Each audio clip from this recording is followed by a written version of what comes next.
తాకట్టులో ఉన్న బంగారాన్ని విడిపించి ఆ రోజు ఆన్లైన్ రేటుకే మేము కొంటాం. Sharma gold company. గురుగారు, ఈ జూన్ మాసం మకర రాశి వారికి ఎలా ఉండబోతుంది? అంటే మనకి లాస్ట్ ఇయర్తో కంపేర్ చేస్తే ఈ ఇయర్ కొంచెం బెటర్గా ఉంది మకర రాశికి అని అనిపిస్తుంది. ఈ జూన్ మాసం అయితే ఏ రకంగా ఉంది వీళ్ళకి? తప్పకుండా మకర రాశి అనగానే మనకి ఉత్తరాషాఢ 2, 3, 4 పాదాలు, శ్రవణం 1, 2, 3, 4 పాదాలు, ధనిష్ట 1, 2 పాదాలు, ఈ నక్షత్రాల సమూహం మనకి మకర రాశిలోకి వస్తుంది. ప్రస్తుతం వీరికి గురువు పంచమ స్థానంలో చాలా బాగున్నాడు. అలాగే తృతీయ భాగ్యస్థానంలో రాహుకేతులు చాలా బాగున్నారు. అలాగే శని కూడా ద్వితీయ స్థానంలో ఉన్నాడు. ఇంకా ఆఖరికి వచ్చింది కరెక్ట్ ఇంకా సంవత్సరం అన్నమాట. సో వెళ్ళిపోతే తప్పకుండా మేలు చేస్తాడు.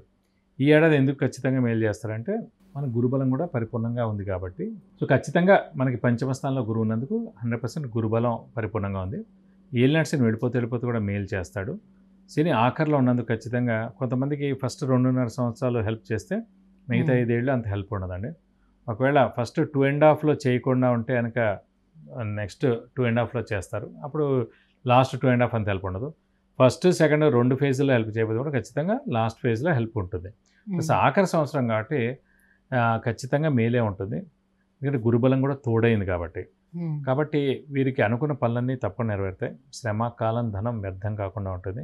అవసరానికి డబ్బులు సమకూరుతాయి. రావాల్సిన బాకీలు వసూలు అవుతాయి. స్పెక్యులేషన్స్ కలిసి వస్తాయి.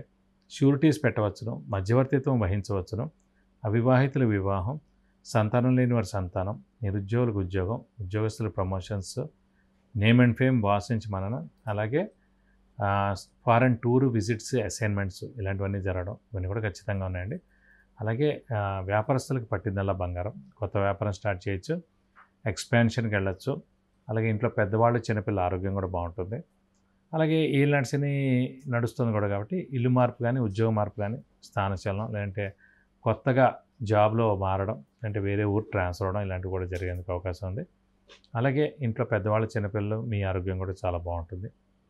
ఇది కాకుండా పంచమ స్థానంలో గురువు ఉన్నందుకు, పంచమ స్థానం అంటే సంతాన స్థానం కాబట్టి మీకు ఆల్రెడీ సంతానం ఉంటే కనుక ఆ సంతానం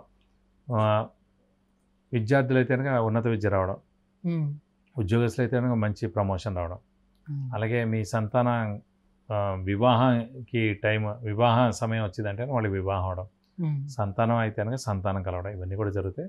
సో మీకు ఏమైతే శుభాలు జరిగాయి ఇవన్నీ శుభాలు కూడా ఖచ్చితంగా మీ సంతానానికి జరుగుతాయి. ఎందుకంటే సంతాన స్థానం పంచమం కాబట్టి ఆ పంచమ స్థానంలో ప్రస్తుతం మకర రాశి వాళ్ళకి గురువు ఉన్నాడు కాబట్టి ఖచ్చితంగా మీకు మీ సంతానానికి ఇద్దరు కూడా అత్యద్భుతంగా ఉంటుందని చెప్పుకోవచ్చు. కానీ ఏలినాటి శని వీళ్ళకి ఉంది కాబట్టి, ఇంకా మీరు అన్నట్టుగా చివరి దశలో ఉన్నప్పటికీ ఉన్నది కాబట్టి, సో ఇంకా స్థాన చలనం అనేది ఉంటుందా? గురుబలం కూడా బాగుంది కాబట్టి, సో మంచి ఉద్యోగం వచ్చి స్థాన చలనం అట్లా ఉంటుంది. అదనమాట. ఇప్పుడు ఏలినాటి శని నడుస్తున్న ఆఖరిలో ఉంది కాబట్టి, ఇంకొక ఏడాది ఉంది కాబట్టి గురుబలం బాగా తోడైంది కాబట్టి ఇప్పుడు వస్తే స్థాన చలనం ప్రమోషన్ మీద ట్రాన్స్ఫర్ అవడం, మంచి ప్రమోషన్ వచ్చి ట్రాన్స్ఫర్ అవడం. సో ప్రమోషన్ వచ్చినప్పుడు శాలరీ హైక్ ఉంటుంది. అలాగే మనకి డెసిగ్నేషన్ పెరుగుతుంది కాబట్టి ఖచ్చితంగా ప్రమోషన్స్ వస్తే ఇది యూటిలైజ్ చేసుకోవాలి. ఆనందంగానే వెళ్తారు వాళ్ళు జాబ్కి. అంటే కొత్త జాబే రావడం, వేరే చోట పెద్ద శాలరీ హైక్, పెద్ద డెసిగ్నేషన్ తోటి. సో అలాగా స్థానచలనం అంటే ఇల్లు మార్పైన ఉండొచ్చు, ఉద్యోగ మార్పైన ఉండొచ్చు, ఇలా ట్రాన్స్ఫర్ అయినా అవ్వచ్చు. సో ఇవన్నీ కూడా మేలు గురించి అవుతాయి తప్ప చెడు గురించి ఏం కాదండి.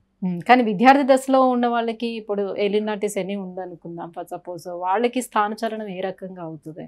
అంటే వారికంటే ఉన్నత విద్య, ఉన్నత సీటు, మంచి ర్యాంకు, మంచి అడ్మిషన్, మంచి యూనివర్సిటీ వచ్చింది అనుకోండి, వాళ్ళకి స్థానచలనం అలా అవ్వచ్చు కదా.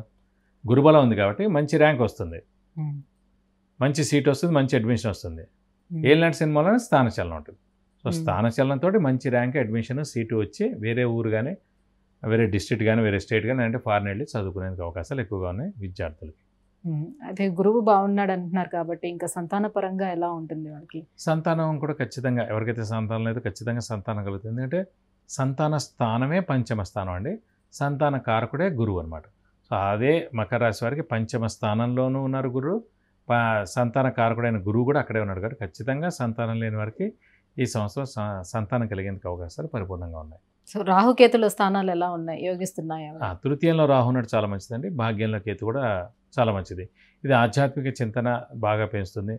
అలాగే దైవబలం ఇవన్నిటి కూడా బాగా ఉపయోగపడుతుంది కేతు భాగ్యంలో ఉన్నందుకు.